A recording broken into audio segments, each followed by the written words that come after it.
삶이 힘들 때 우리는 흔히 어디로 시선을 돌려야 할지 막막함을 느낍니다.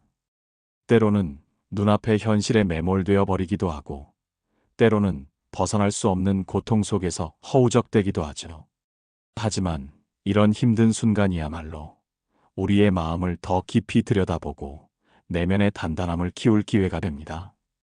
힘들수록 마음은 더 깊어져야 한다는 말, 여러분은 어떻게 생각하시나요? 이 말에는 단순히 고난을 참고 견디라는 의미를 넘어 고난을 통해 한 단계 더 성숙하고 발전하라는 깊은 지혜가 담겨 있습니다. 생각해보면 우리 인생은 끊임없이 파도와 같습니다. 잔잔한 날도 있지만 때로는 거친 폭풍우가 몰아치기도 하죠. 우리가 바다 위를 항해하는 배라면 폭풍우가 몰아칠 때일수록 더욱 키를 단단히 잡고 나침반을 정확히 봐야 합니다. 평온한 바다에서는 항해술이 크게 요구되지 않을지라도 거친 파도 속에서는 선장의 역량이 빛을 발하듯 삶의 어려움 속에서야 비로소 우리의 진정한 내면의 힘과 지혜가 시험받게 됩니다. 마음의 깊이라는 건 아마도 폭풍 속에서도 흔들리지 않는 굳건한 나침반이자 튼튼한 닷과 같을 거예요. 이 닷이 깊이 내려져 있을수록 우리는 어떤 파도에도 휩쓸리지 않고 우리의 항로를 지켜낼 수 있습니다. 오히려 폭풍우를 겪으며 더욱 노련한 항해사가 되어 다음 항해를 준비할 수 있게 되죠. 삶의 어려움에 대한 철학적인 고찰들을 살펴보면 많은 지혜를 얻을 수 있습니다. 고대 그리스의 스토아 철학자들은 외부적인 것에 흔들리지 않는 내면의 평정을 강조했어요. 마치 폭풍이 몰아쳐도 바다 깊은 곳은 언제나 고요하듯이 말이죠. 그들은 인간이 통제할 수 있는 것과 없는 것을 명확히 구분하는 것에서 지혜가 시작된다고 보았습니다. 우리가 통제할 수 없는 외부 사건들, 예를 들어 날씨, 다른 사람들의 행동, 과거의 일, 미래의 불확실성 등에는 마음을 빼앗기지 않는 것이 중요하다고 가르쳤죠. 대신 우리가 통제할 수 있는 유일한 것, 바로 우리 자신의 생각과 태도, 가치관에 집중하라고 말합니다. 불안이나 고통은 외부 사건 자체에서 오는 것이 아니라 우리가 그 사건을 어떻게 인식하고 반응하느냐에 따라 달라진다는 거예요. 똑같은 사건을 겪더라도 어떤 사람은 절망하고 어떤 사람은 새로운 기회를 찾는 이유가 바로 여기에 있습니다. 삶을 있는 그대로 사랑하고 수용하는 자세, 즉 아모르 파티에머 FATI와 같이 운명을 사랑하는 태도, 그리고 자신의 성품을 끊임없이 개선하려는 노력이 바로 스토아 철학이 우리에게 전하는 중요한 메시지입니다. 이들은 외부의 상황에 반응하는 방식이 바로 우리의 선택이며 이 선택이 우리의 내면을 형성한다고 보았습니다. 예를 들어 에픽테토스라는 철학자는 노예 출신이었지만 그의 가르침은 누구보다 자유로웠습니다. 그는 자신의 처지를 비관하거나 불평하지 않고 오직 자신의 내면과 정신에 집중했어요. 그는 육체적으로는 노예였을지라도 정신적으로는 누구보다 자유로웠습니다. 외부의 사슬이 그를 묶을 수 있었지만 그의 생각과 판단, 그리고 그의 마음은 그 누구도 통제할 수 없음을 깨달았던 것이죠. 그에게 있어 진정한 자유는 외부 환경에 구애받지 않는 마음의 독립에서 오는 것이었습니다. 그가 남긴 명언처럼 우리를 혼란스럽게 하는 것은 사물 자체가 아니라 사물에 대한 우리의 판단이다. 라는 깨달음은 힘들 때일수록 이런 지혜는 더욱 빛을 발합니다. 내가 바꿀 수 없는 상황이라면 그 상황에 대한 나의 반응을 바꾸는 것이죠. 이러한 자기 성찰과 내면의 훈련을 통해 우리는 외부 환경이 아무리 불리해도 흔들림 없이 평정심을 유지할 수 있게 됩니다. 이것이야말로 마음의 깊이를 더하는 첫걸음이 아닐까 싶어요. 이는 단순히 체념하는 것이 아니라 외부의 혼란 속에서도 자신의 중심을 잡고 능동적으로 삶에 대처하는 진정한 용기를 의미합니다. 한편 19세기의 독일 철학자 니체는 고통과 어려움을 회피하는 것이 아니라 오히려 그것을 통해 자신을 극복하고 더 강해지는 자기 긍정을 강조했습니다. 그는 나약함을 혐오했고 인간이 고통을 통해 초인 BERMENSCH로 거듭날 수 있다고 믿었습니다. 그는 현대 사회에서 개인이 자신의 정체성을 잃지 않고 나 자신을 찾는 것의 중요성을 역설했죠. 삶의 고통은 우리를 무너뜨리려는 것이 아니라 더 높이 비상할 수 있는 발판이 될 수 있다는 파격적인 주장을 펼쳤습니다. 마치 새가 알을 깨고 나오듯 혹은 누에 고치가 고치를 뚫고 나비가 되듯 고통을 통해 우리는 더 큰 자신을 발견하게 된다는 거죠. 그는 고통 없이는 진정한 성숙도 없다고 보았습니다. 고통은 우리의 한계를 시험하고 그 한계를 뛰어넘을 때 우리는 이전에는 알지 못했던 새로운 잠재력을 발견하게 됩니다. 니체는 우리에게 스스로를 사랑하고 존경하며 내면의 힘을 키울 것을 끊임없이 독려합니다. 혼자일 수 없다면 나아갈 수 없다는 그의 아포리즘처럼 진정한 성장은 자기 성찰과 고독 속에서 이루어지는 경우가 많습니다. 사회적 관계 속에서 우리는 타인의 시선과 기대에 맞춰 살아가기 쉽지만 고독의 시간을 통해 우리는 진정한 나의 목소리에 귀 기울일 수 있습니다.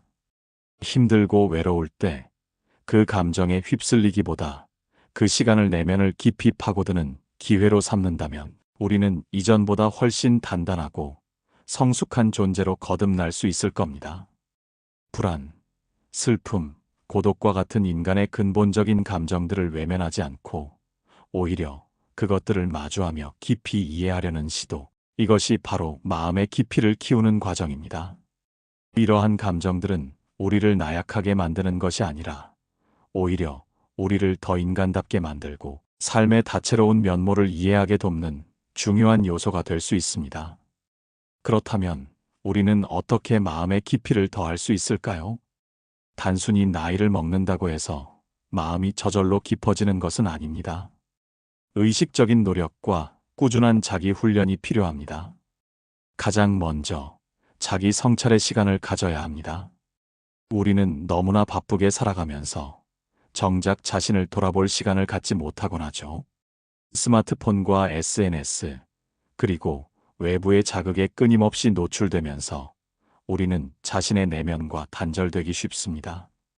조용히 혼자 있는 시간을 통해 나의 감정, 생각, 그리고 욕망을 찬찬히 살펴보는 것이 중요합니다. 일기를 쓰거나 명상을 하는 것도 좋은 방법입니다. 왜 힘든지, 무엇이 나를 힘들게 하는지, 나는 진정 무엇을 원하는지 스스로에게 질문을 던져보는 거예요. 이 과정에서 우리는 자신에 대한 이해를 깊이 할 수 있고, 이는 곧 내면의 힘으로 이어집니다. 자신의 약점과 강점, 그리고 진정한 욕구를 파악할 때 우리는 더 현명한 선택을 하고 삶의 방향을 설정할 수 있게 됩니다. 이 자기 성찰은 마치 어두운 동굴을 탐험하듯 때로는 두렵고 고통스러울 수 있지만 그 끝에는 분명 밝은 빛이 존재합니다. 두 번째로는 독서, 특히 철학 고전이나 심리학 서적을 가까이 하는 것입니다. 고전은 시대를 초월하여 인류 보편의 지혜를 담고 있습니다. 과거의 위대한 사상가들은 이미 우리와 비슷한 삶의 문제들을 고민했고 그들의 고뇌와 지혜는 고스란히 책 속에 담겨 있습니다. 책을 읽는다는 것은 그들의 생각 속으로 들어가 나의 고민을 객관적으로 바라보고 새로운 시각을 얻는 과정입니다.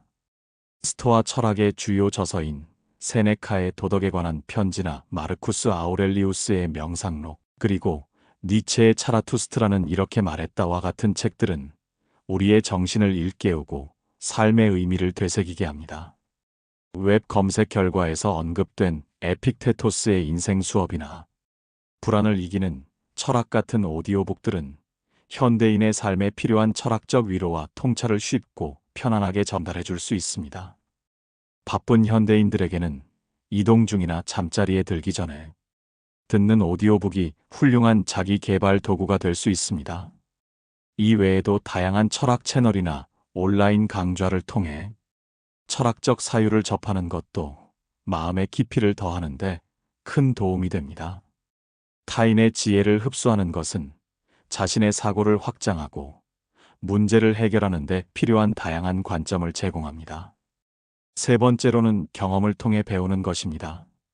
이론적인 지식만으로는 마음이 깊어지기 어렵습니다. 직접 삶의 다양한 면모를 경험하고 그 속에서 부딪히고 깨지며 배우는 과정이 반드시 필요합니다. 삶의 어려움은 때때로 우리를 벼랑 끝으로 내몰기도 하지만 그 벼랑 끝에서 우리는 이전에는 알지 못했던 새로운 길을 발견하곤 합니다. 실패를 통해 겸손을 배우고 좌절을 통해 회복 탄력성을 기르며 고통을 통해 타인에 대한 공감 능력을 키울 수 있습니다. 중요한 것은 그 경험 자체보다 그 경험을 통해 우리가 무엇을 배우고 어떻게 성장하는가입니다. 단순히 많은 것을 겪는다고 해서 마음이 깊어지는 것이 아니라 그 경험을 반추하고 의미를 부여하는 성찰의 과정이 중요합니다. 어려운 시기를 겪고 나서 우리는 종종 그때 그 힘든 시간 덕분에 내가 지금 이렇게 단단해질 수 있었다고 말하곤 하죠. 이것이 바로 경험이 마음의 깊이를 더해주는 방식입니다. 이 과정에서 우리는 자신의 한계를 인지하고 타인과의 연결성을 느끼며 겸손과 용기를 동시에 얻게 됩니다. 때로는 예상치 못한 우연한 만남이나 사건이 우리의 삶에 큰 전환점이 되기도 하는데, 이는 우리가 세상의 복잡성과 불확실성을 받아들이고 유연하게 대처하는 능력을 기르는 데 기여합니다. 네 번째로는 감사를 실천하는 것입니다. 힘들고 어려울 때 감사를 생각하기란 쉽지 않습니다. 고통 속에 있을 때는 모든 것이 부정적으로 보이고 감사할 만한 요소를 찾기 어렵게 느껴질 수 있습니다. 하지만 아무리 힘든 상황 속에서도 감사할 만한 작은 것들을 찾아보는 노력은 우리의 시선을 긍정적인 방향으로 돌려놓을 수 있습니다. 거창한 것이 아니어도 좋습니다. 따뜻한 차 한 잔, 친구의 위로 문자 한 통, 길가에 핀 작은 꽃 한 송이, 혹은 건강한 두 다리로 걸을 수 있는 능력 등 일상 속에서 당연하게 여겼던 것들에 대한 감사를 찾아보는 것입니다. 작은 감사들이 모여 우리 마음에 긍정의 에너지를 채워줍니다. 이 에너지는 우리가 어려운 시기를 이겨내는 데 필요한 내면의 힘이 되어줄 거예요. 감사 일기를 쓰거나 매일 잠자리에 들기 전 3가지 감사한 일을 떠올리는 습관을 들이는 것이 좋습니다. 감사는 우리의 마음을 풍요롭게 하고 삶에 대한 긍정적인 태도를 길러주며 이는 곧 마음의 깊이로 이어집니다. 감사하는 마음은 고통 속에서도 희망을 찾게 하고 삶의 진정한 아름다움을 발견하게 돕습니다. 마지막으로 용서하는 마음을 가지는 것입니다. 용서는 타인을 위한 것뿐만 아니라 자기 자신을 위한 것이기도 합니다. 과거의 상처나 후회, 혹은 자신에 대한 비난에 묶여 있다면 우리는 앞으로 나아가기 어렵습니다. 마치 무거운 짐을 지고 가는 것처럼 우리의 마음은 끊임없이 과거에 매여 있게 됩니다. 자신을 용서하고 때로는 나에게 상처를 준 타인을 용서함으로써 우리는 마음의 짐을 덜어내고 자유로워질 수 있습니다. 용서는 상대를 무조건적으로 인정하거나 관계를 회복하라는 의미가 아닙니다. 그것은 내 마음속에서 부정적인 감정의 사슬을 끊어내고 그로부터 자유로워지는 선택입니다. 물론 용서는 쉽지 않은 일입니다. 특히 깊은 상처를 받았다면 더욱 그렇습니다. 하지만 용서하지 못하고 분노와 원망에 사로잡혀 있다면 결국 가장 고통받는 것은 자기 자신입니다. 용서는 우리에게 평화와 해방감을 가져다 줍니다. 진정한 마음의 평화를 얻기 위한 중요한 단계이며 이러한 용서를 통해 우리의 마음은 더욱 깊고 넓어질 수 있습니다. 용서는 과거를 현재의 삶에 끌어들이는 대신 현재를 온전히 살아가고 미래로 나아갈 수 있는 힘을 줍니다. 삶이 우리에게 힘든 시련을 안겨줄 때 우리는 그 시련을 단순히 버텨내는 것을 넘어 오히려 그것을 통해 마음의 근육을 단련하고 깊이를 더할 수 있습니다. 스토아 철학이 가르치는 내면의 평정, 니체 철학이 강조하는 자기 극복, 그리고 꾸준한 자기 성찰과 독서, 감사와 용서의 실천을 통해 우리는 어떤 어려움에도 흔들리지 않는 굳건한 마음을 가질 수 있습니다. 이러한 과정들은 단순히 고통을 회피하는 것이 아니라 고통의 의미를 이해하고 그것을 우리의 성장을 위한 자원으로 활용하는 지혜로운 방식입니다. 우리는 삶의 모든 경험을 통해 배우고 그 배움을 통해 더욱 풍요로운 내면 세계를 구축할 수 있습니다. 이렇게 깊어진 마음은 우리 삶을 더욱 풍요롭고 의미 있게 만들어줄 거예요. 고통 속에서 피어나는 지혜는 어떤 쾌락보다도 값지고 어떤 성공보다도 영속적인 가치를 지닙니다. 마음의 깊이는 우리가 살아가는 동안 얻을 수 있는 가장 귀중한 자산이자 다른 사람들과 진정으로 소통하고 공감할 수 있는 기반이 됩니다. 이 깊이를 통해 우리는 타인의 고통을 이해하고 세상의 아름다움을 더 깊이 느끼며 우리 자신의 삶을 더욱 의미 있게 가꾸어 나갈 수 있습니다.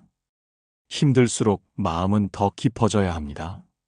그 깊이 속에서 우리는 진정한 나를 발견하고 어떤 파도에도 휩쓸리지 않는 단단한 존재로 우뚝 설 수 있습니다.